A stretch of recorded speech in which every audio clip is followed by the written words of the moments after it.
Hello दोस्तों, स्वागत है आप सभी का मेरे इस YouTube channel A Anuda study classes में। तो आज हम लोग पढ़ने वाले हैं हड़प्पा सभ्यता या सिंधु घाटी सभ्यता। तो हड़प्पा सभ्यता या सिंधु घाटी सभ्यता का एक प्रमुख स्थल है, उसका नाम क्या है? हड़प्पा। तो आज हम लोग पूरे हड़प्पा के बारे में पढ़ेंगे। हड़प्पा का खोज कब किया, किसने किया, और ये हड़प्पा कहाँ स्थित है, इससे क्या क्या हमें साक्ष्य प्राप्त हुआ है। तो ये सब के बारे में पूरे अच्छी तरीके से पूरा निचोड़ करके पढ़ना है। वीडियो अच्छी लगे तो लाइक, सब्सक्राइब और कमेंट कर दिएगा। चलिए वीडियो को हम शुरू करते हैं। तो सबसे पहले हड़प्पा, तो हड़प्पा का खोज कब हुआ था? तो याद रखिएगा कि हड़प्पा का खोज 1921 ईस्वी में हुआ था। कब हुआ था? 1921 ईस्वी में। तो किसने किया था? याद रखिएगा कि दयाराम साहनी ने किया था। किसने किया था? दयाराम साहनी ने किया था। दयाराम साहनी ने किया था। तो याद रखिए हड़प्पा का खोज कब हुआ? 1921 में। किसने किया? दयाराम साहनी ने किया। याद हुआ? बोलिए, हड़प्पा सभ्यता का जो प्रमुख स्थल हड़प्पा है, तो हड़प्पा का खोज किसने किया? दयाराम साहनी ने किया। कब किया? 1921 में। तो ये भी याद रखिएगा कि हड़प्पा किस नदी के किनारे है। तो याद रखिएगा हड़प्पा जो है रावी नदी के किनारे स्थित है। कहाँ है? रावी नदी के किनारे स्थित है। तो याद रखिएगा कि हड़प्पा किस नदी के किनारे स्थित है? रावी नदी के किनारे है। तो रावी नदी के किस किनारे में है? तो याद रखिएगा कि बाएं तट। कहाँ पे? बाएं तट पर स्थित है। बाएं तट पर स्थित है। कौन? हड़प्पा बाएं तट पर स्थित है। याद रखिएगा। सबसे पहला पॉइंट है कि हड़प्पा का खोज कब हुआ? 1921 में हुआ। किसने किया? दयाराम साहनी ने किया। पूरी निचोड़ अच्छी तरीके से पढ़ेंगे, लेकिन वीडियो अच्छी लगे तो लाइक भी कर दीजिएगा और शेयर भी कर दीजिएगा एक दूसरे को, है ना। तो याद रखिएगा कि हड़प्पा का खोज कब हुआ? 1921 में। किसने किया? दयाराम साहनी ने किया। और हड़प्पा किस नदी के किनारे है? तो याद रखिएगा हड़प्पा जो है रावी नदी के किनारे स्थित है। याद है। और ये रावी नदी के कौन से किनारे में, कौन सा तट पे स्थित है? तो याद रखिएगा कि बाएं तट पर स्थित है।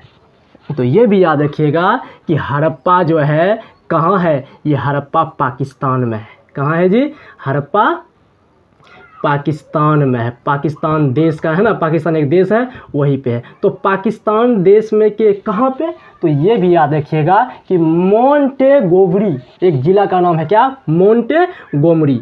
तो याद रखिए हड़प्पा जो है पाकिस्तान के मोंटेगोमरी जिला एक ज़िला है। कहाँ पे? पाकिस्तान में। उसी ज़िला में क्या स्थित है? हड़प्पा स्थित है। याद हुआ? फिर देखिए कि हड़प्पा का खोज कब हुआ? 1921 में हुआ। किसने किया? दयाराम साहनी ने किया। कब किया? 1921 में। तो हड़प्पा किस नदी के किनारे है? याद रखिएगा हड़प्पा रावी नदी के किनारे स्थित है। तो हड़प्पा रावी नदी के कौन से किनारे में स्थित है? तो याद रखिएगा बाएं तट पे। कहाँ पे? बाएं किनारे पे स्थित है। तो हड़प्पा कहाँ है?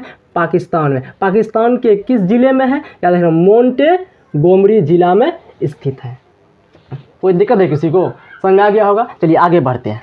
अब देखिए हमें हड़प्पा से क्या क्या साक्ष्य मिला है, हड़प्पा से क्या क्या प्राप्त हुआ। तो सबसे पहले देखिए कि R37 क्या जी?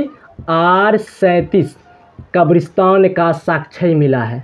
R37 कब्रिस्तान का साक्ष्य हमें क्या हुआ है? मिला है। तो याद रखिएगा R37 कब्रिस्तान का साक्ष्य कहाँ से मिला है? हड़प्पा सभ्यता के एक प्रमुख स्थल हड़प्पा है, वहीं से क्या साक्ष्य मिला है?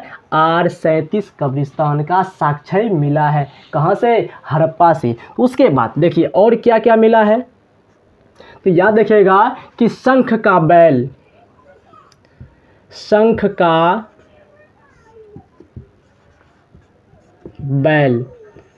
का साक्ष्य कहाँ से मिला है? तो हड़प्पा से मिला है। ये भी याद रखिएगा कि शंख का बैल का साक्ष्य कहाँ से मिला है?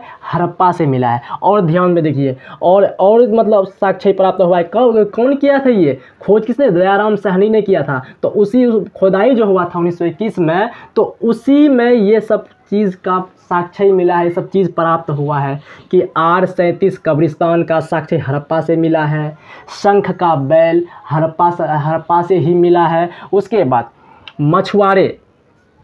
मछुआरे का चित्र,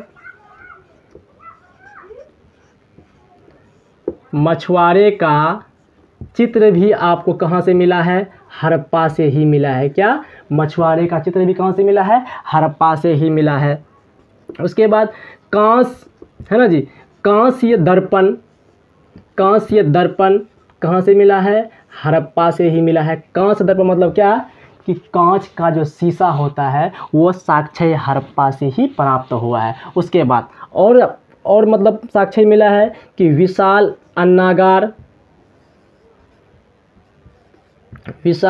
अन्नागार का साक्ष्य कहाँ से मिला है? बोलिए कि याद रखिएगा कि विशाल अन्नागार मतलब एक बहुत बड़ा अनाज रखने वाला जो घर है उसका साक्ष्य जो है हड़प्पा से ही मिला है। विशाल अन्नागार कहाँ से मिला है? हड़प्पा से मिला है। याद हुआ? देखिए और एक बार देख लीजिए। तो हड़प्पा का खोज कब हुआ था? 1921 में हुआ था। कब हुआ था? 1921 में। याद रखिएगा कि हड़प्पा का खोज कब हुआ था? 1921 में। हड़प्पा का खोज किसने किया? तो याद रखिएगा कि दयाराम साहनी ने किया। ये भी याद रखिएगा हड़प्पा किस नदी के किनारे स्थित है? तो याद रखिएगा कि हड़प्पा जो है रावी नदी के किनारे है। और रावी नदी के कौन से किनारे पे है? बाएं किनारे पे स्थित है। और हड़प्पा किस देश में है?